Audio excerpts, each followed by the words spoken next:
noite. Abra sua Bíblia comigo, Filipenses, capítulo 4. Filipenses, capítulo 4, do versículo 4 até o versículo 8.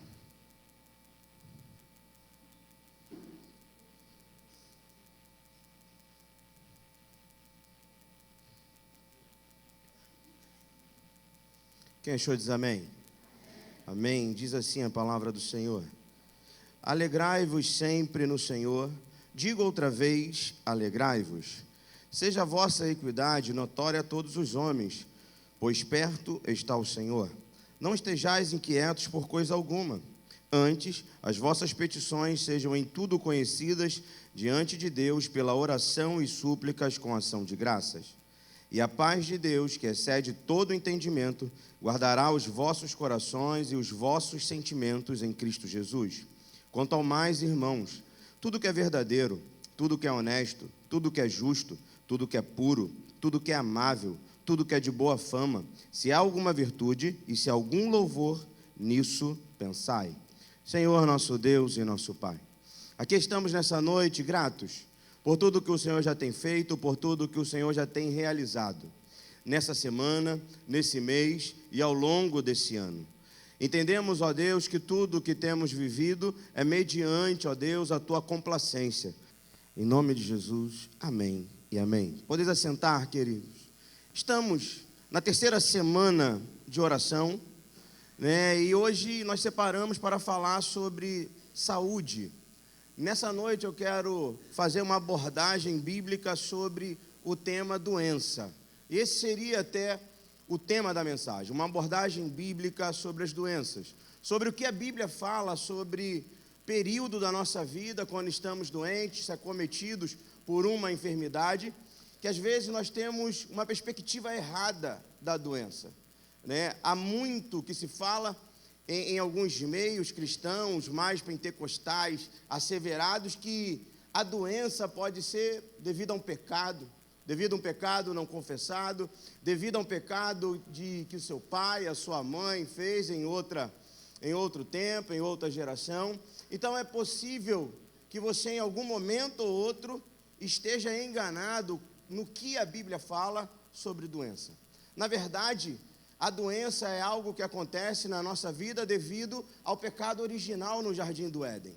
No Jardim do Éden, quando Adão e Eva eles pecam, ali se inicia, né, uma nova trajetória na vida humana, onde agora a morte faz parte da existência humana.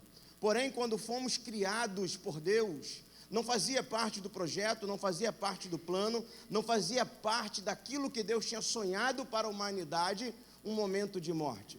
Aquele momento que eu e você não queremos viver, aquele momento que eu e você já vivemos em algum momento, se despedindo de um ente querido, de um vizinho, de uma pessoa muito querida, porém é algo que faz parte da existência humana.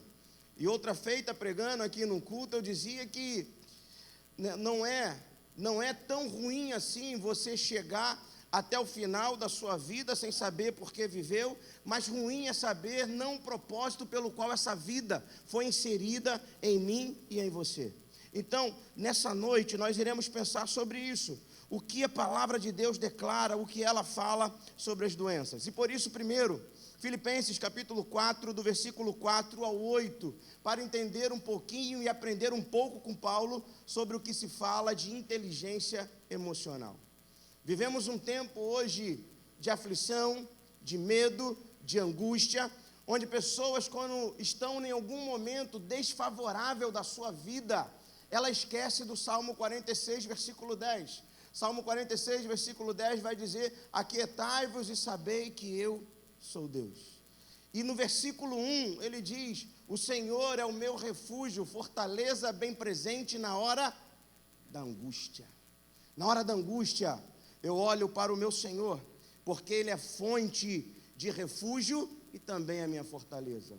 E no versículo 10 ele diz: aquietai-vos, porque mesmo sabendo que Deus é refúgio e fortaleza, nós queremos resolver na força do nosso braço, nós somos guiados muito mais pela aflição que se apresenta e esquecemos que no trono o nosso Senhor está sentado a reinar e a conduzir a nossa história.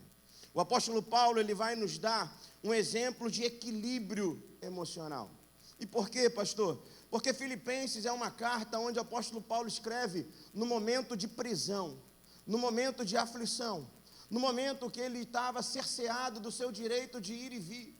E ele escreve uma carta não se preocupando consigo, mas ele escreve uma carta para a igreja em Filipe dizendo: olha, eu que estou aqui preso, eu que estou aqui passando por aflição e angústia, quero dizer a vocês, alegrai-vos, outra vez, alegrai-vos.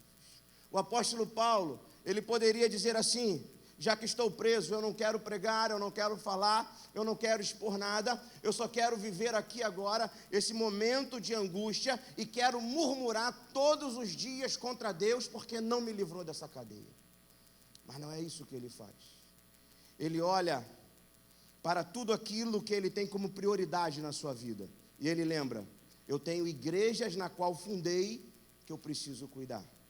E a primeira coisa, querido, que eu quero tratar contigo aqui nessa noite, é mesmo que você esteja passando por um momento de crise, mesmo que você esteja no momento desconfortável da sua vida, há coisas que Deus colocou na sua mão que você precisa continuar cuidando, mesmo em momento de crise.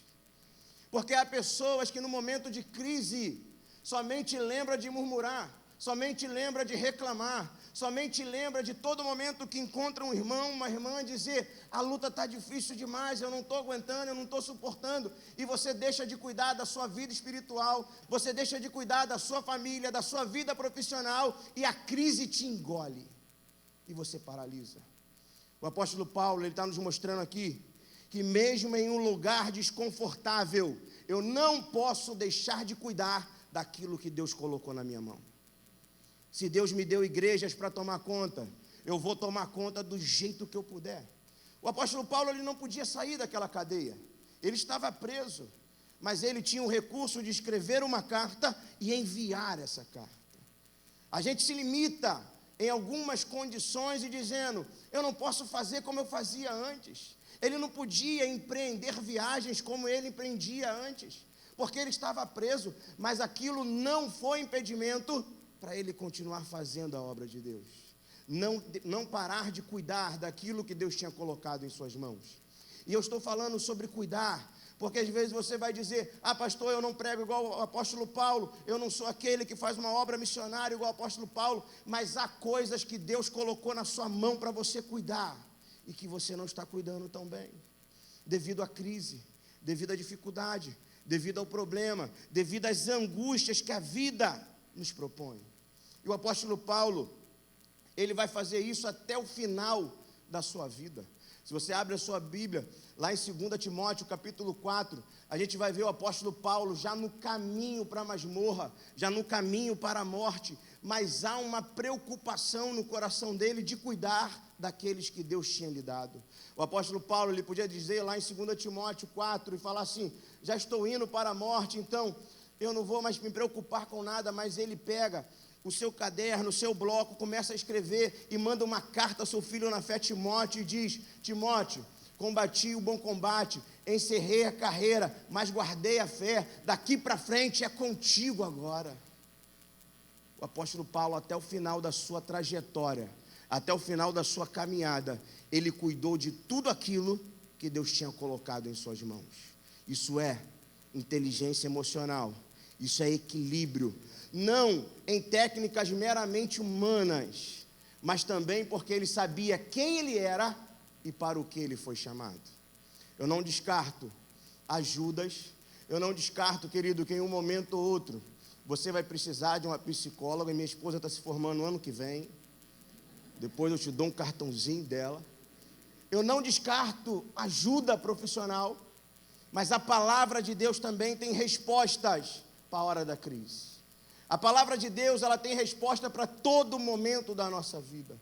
Quando todos nós nos calamos e não sabemos como falar e dizer, a palavra de Deus, ela tem sempre algo a falar.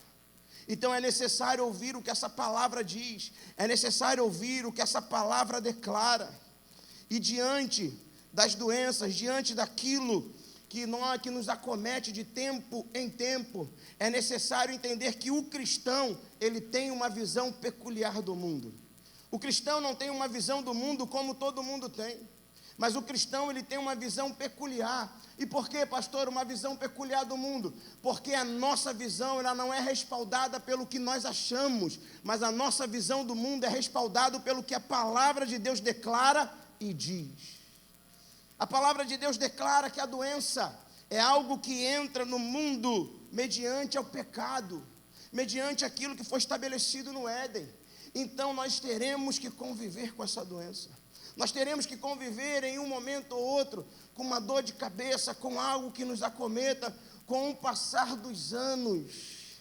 Eu já estou chegando, querido, ano que vem faço 40, estou sentindo os negócios que eu nunca senti na minha vida. Às vezes eu olho no espelho e eu digo, não parece, Senhor. Parece que eu ainda tenho 18, mas as minhas pernas dizem que não. O cansaço de ficar... Hoje, se eu dormir meia-noite, parece que eu carreguei 5 sacos de cimento no outro dia. E vivia tranquilo. Porque com o passar do tempo, há um desgaste natural. Mas a gente não quer que aconteça esse desgaste. A gente fala, Senhor, meu Deus, por que essa dor? Repreende em nome de Jesus. Meu querido, a doença faz parte da existência humana.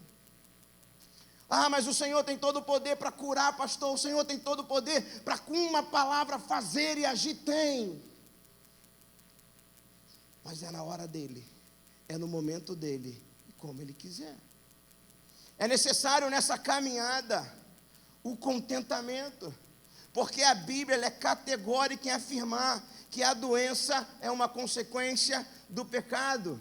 E a palavra de Deus vai nos dizer que somente quando consumir todas as coisas não haverá mais dor, não haverá mais sofrimento e não haverá mais doença. A palavra de Deus vai nos dizer em Romanos capítulo 5, versículo 12. Você está com a sua Bíblia? Abra comigo, por favor. Romanos capítulo 5, versículo 12. Diz assim a palavra do Senhor. Por intermédio de um só homem entrou o pecado no mundo, e a morte por intermédio do pecado. E o que é morte? Senão ausência de saúde, onde as nossas células, os nossos órgãos, o nosso organismo já não responde mais como estava respondendo. É fruto desse pecado. Porém, tem se tornado comum achismos e interpretações equivocadas da palavra de Deus. O achismo vai dizer que a doença não, olha, a doença não é isso daí não, pastor, não é devido ao pecado original no jardim do Éden, não é algo natural, à existência humana, mas a doença é porque alguém está com pecado, não confessou pecado, e se coloca numa cadeia, preso, onde você se torna ali um prisioneiro da sua culpa. Mas a palavra de Deus está no caminho dizendo totalmente ao contrário, que a doença ela faz parte da existência humana, que haverão momentos que nós iremos orar, que nós iremos clamar, que Deus com a sua benevolência, com a tua bondade, com a sua misericórdia, Deus vai agir, vai operar, vai acontecer um milagre, mas haverão momentos que nós iremos orar, iremos clamar, e o Senhor vai dizer, vai nessa tua força. A Bíblia vai nos dizer sobre o apóstolo Paulo. O apóstolo Paulo relata que havia um espinho em sua carne. Teólogos vão dizer e conjecturar e falar que era uma doença nos olhos que o apóstolo Paulo tinha. Algo que causava até vergonha a ele. Só que o Senhor diz, continua com ele. Por vezes o apóstolo Paulo, em conversa com seu filho na fé, Timóteo, vai dizer, Timóteo, você tem problema de estômago, então tome diariamente uma dosezinha de vinho para que passe essa dor. O Senhor não cura Timóteo, o Senhor não cura Paulo. No Antigo Testamento a gente abre a palavra de Deus em Reis e vai encontrar Eliseu indo a óbito devido a uma enfermidade que ele tinha. Mas é fato que Deus ele também cura. É fato que Deus curou a sogra de Pedro. É fato que Jesus curou paralíticos, fez cegos enxergar. Porém, nós precisamos entender que o curar e o não curar estão sobre as mãos do Senhor. Se Ele faz, glória ao nome dEle. Se Ele não faz, nós continuamos caminhando na força que Ele nos deu. Mas eu não posso olhar para a doença e me conduzir por achismo, me conduzir por interpretações equivocadas. Mas eu preciso entender que a doença faz parte da existência humana. Hoje, preparando essa mensagem, lembrava ainda do fundador da nossa denominação. Faleceu ainda novo, faleceu ainda jovem, acometido de uma doença. A gente olha para essa realidade e diz: Senhor, por que não? Porque Ele é soberano, porque Ele é Senhor dos senhores, porque no Salmo 139 Ele vai dizer que quando eu e você chegamos aqui nessa terra, todos os nossos dias já estavam contados em suas mãos. Não há por que se desesperar, não há por que estar ansioso. Se o Senhor quiser livrar, Ele vai livrar. Se o Senhor quiser nos levar, Ele vai nos levar. Mas toda a glória seja dada ao nome dEle. Todo louvor seja dado ao nome dEle. Eu não posso olhar para uma doença e atribuir a toda a doença uma ação demoníaca. Porque se for assim, eu estou dando mais poder a Satanás do que ao Senhor. Quando você olha para o livro de Jó, Jó, ele mostra uma cena, o Senhor está ali e ele recebe todos aqueles anjos para o adorar, e no meio dos anjos está Satanás. E o Senhor Deus fala para Satanás: tem visto o meu servo Jó, como ele é íntegro, como ele é fiel, como ele me serve, como que ele é uma bênção. E Deus enche a bola de Jó. E aí Satanás diz: mas também o Senhor deu tudo para ele. Deixa eu tocar. Você prestou atenção no detalhe? Deixa eu tocar. Nos comentários bíblicos de Lutero sobre o livro de Jó, Lutero vai dizer quem é Satanás. Satanás é o cãozinho preso na coleira do Senhor nosso Deus. Nada mais do que isso. Ele não tem poder para tocar na minha vida e na sua vida. Ele não tem poder para enfermar a mim e a você. Doença faz parte da existência humana. Nós seremos acometidos de uma doença ou outra. Não é demônio que vem e toca. E mesmo se vier, é porque o Senhor permitiu, e será para a glória dEle. Porque foi assim que aconteceu na vida de Jó. Foi para que o nome do Senhor fosse glorificado na vida de Jó. Terceiro ponto: as doenças não fazem distinção religiosa. Tirando o fato da 10ª praga no Egito, onde se colocava o sangue nos umbrais, ali foi um fato isolado, ali não se estabelece doutrina. Então, quando nós olhamos para a palavra de Deus como um todo, nós percebemos que as doenças não fazem distinção religiosa. A doença não escolhe: porque esse daqui é espírita, eu vou entrar aqui, esse aqui é cristão, eu não vou entrar, esse daqui é católico. Não, a doença não faz distinção religiosa. A gripe, quando vem, vem para todos. A febre amarela, quando vem, vem para todos. Quando fala febre amarela, surto, toma vacina, você pega a sua carteirinha de membro e diz: olha, febre amarela, aqui está, hein? Estou com a carteirinha em dia, renovei essa semana, não vem que não tem. Estou firme com o Senhor, dei o meu dízimo, estou trabalhando aqui nos ministérios, nem vem febre amarela. Não vou tomar vacina porque tenho medo. Você tem medo? Levanta a mão, não. Deus te cure do medo da vacina. Mas não tem distinção religiosa. A doença acomete, e como eu falei, a doença veio de encontro a Paulo, veio de encontro a Timóteo, veio de encontro a Eliseu, veio de encontro a Elias. E talvez Elias seja, do personagem bíblico, aquele que mais se assemelha ao tempo que nós vivemos hoje.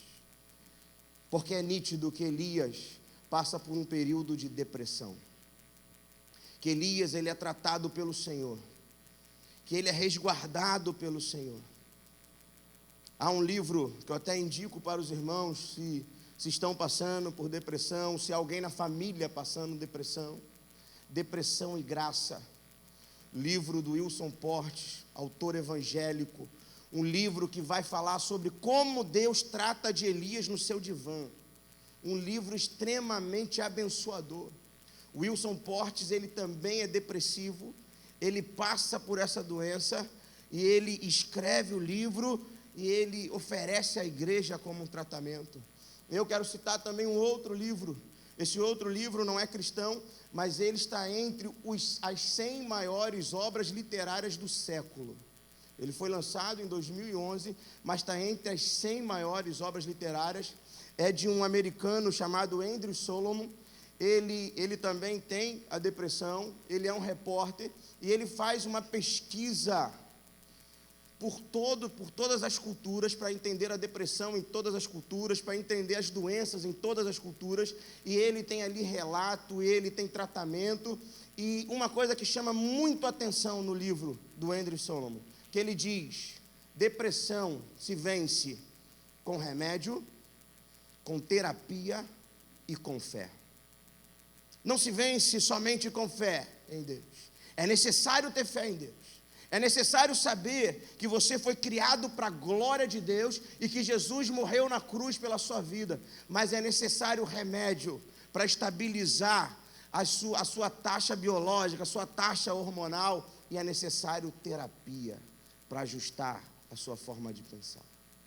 O nome desse livro é O Demônio da Meia-Noite. Assusta, né? Mas é um livro que tem ajudado muitas pessoas a vencer alguns estigmas, a sair de uma situação de dificuldade, sair de uma solidão, porque ele vai dizer que a depressão, os dois maiores pontos da depressão é a solidão e a falta de significado da vida. Ele vai dizer no último parágrafo do seu livro que o oposto à depressão não é felicidade, o oposto à depressão é a vitalidade. É saber por que eu estou vivo, qual é o propósito da minha vida, por que eu estou aqui vivendo nesse tempo, nessa hora, por que eu faço parte dessa família. Ele está dizendo que é necessário lutar todos os dias com a vontade de morrer. Mas a depressão é algo que tem acometido muitas pessoas. Alguns meses atrás, a gente recebeu a notícia de um pastor que tirou a sua vida. Pastor de 32 anos, pastor de uma mega igreja nos Estados Unidos, porque não havia mais vitalidade, porque ele tinha perdido o senso, porque eu vivo. Há um louvor que nós cantamos, porque ele vive, eu posso crer no amanhã. Porque o Senhor vive, eu tenho uma fonte a me inspirar. Porque o Senhor vive, eu tenho uma trajetória de vida a viver. O apóstolo Paulo vai dizer isso em Atos capítulo 20, versículo 24. Nada mais tenho por preciosa a minha vida que não seja cumprir a carreira pela qual o Senhor me chamou para viver. Ele está dizendo, olha, se eu tinha sonhos, se eu tinha projetos, se eu tinha ambição nessa vida, quando eu fui conquistado pelo Senhor, agora eu vivo para cumprir os seus propósitos. Ele está dizendo, há muita vitalidade em mim, porque o Senhor habita na minha vida. E assim ele caminha, e assim ele conduz a sua vida. E o último ponto, se eu interpretar da forma errada a doença, isso pode gerar uma crise de fé. Se uma pessoa chegar para você e dizer, olha, a doença é algo que acontece com alguém que está em pecado. Uma vez que você não está em pecado, uma vez que você serve ao Senhor, uma vez que você se dedica, uma vez que você caminha, uma vez que você é fiel em tudo, você não pode ficar doente. E se a pessoa interpretar a doença dessa forma, ela entra numa crise de fé. Ela começa a duvidar do Senhor, ela começa a duvidar da igreja, ela começa a duvidar no que Deus pode fazer na sua vida. É necessário entender que a doença, ela faz parte do ciclo da vida nesse tempo antes da redenção total. que nós seremos acometidos e que vai ficar sob a soberania do Senhor, curar ou não curar. Vai ficar sob a soberania do Senhor, agir ou não agir. Pastor, sendo assim, o que nos resta? O que nós fazemos? A palavra de Deus vai nos dizer. O que a gente faz é o que nós iremos fazer aqui daqui a pouco. A palavra de Deus vai dizer: se há enfermos entre vós, se há alguém doente, se há alguém com alguma enfermidade, que seja trazido à casa do Senhor e receba a unção dos presbíteros e diáconos da igreja. Ah, pastor, e se Deus não me curar? Se não houver uma mudança, se não houver uma transformação? Te convido a abrir a sua Bíblia em Isaías, capítulo 33, versículo 24.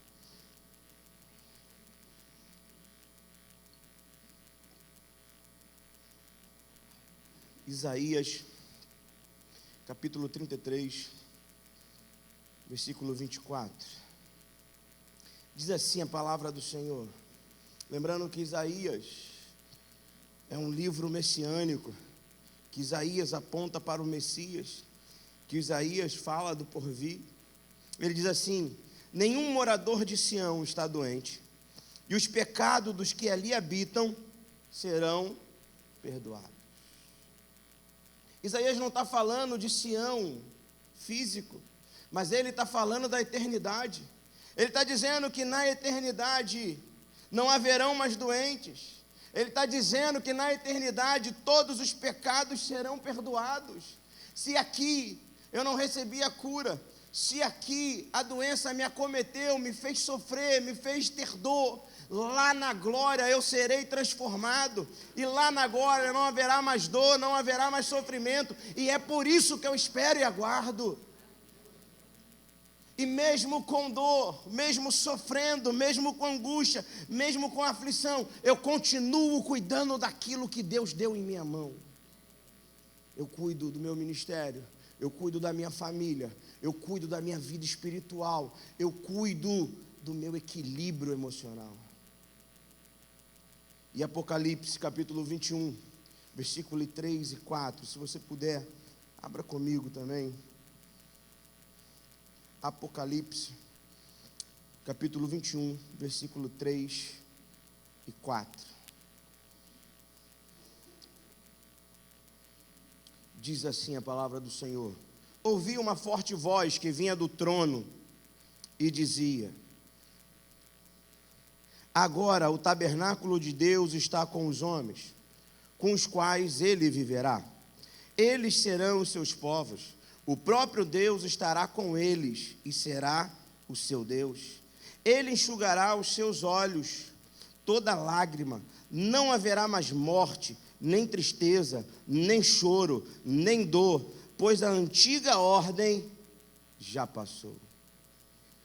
Não haverá mais dor, não haverá mais morte, não haverá mais doença. É nessa esperança que eu e você caminhamos. É nessa esperança que não nos faz retroceder, parar ou somente murmurar se uma doença tem nos acometido. Deus tem poder para curar. Deus tem poder para mudar com uma só palavra. Mas se Ele não fizer, não deixe de cuidar daquilo que Ele tem colocado em suas mãos. Não deixe de cuidar da sua família. Não deixe de caminhar no seu ministério. Não deixe de fazer a vontade de Deus aqui na terra.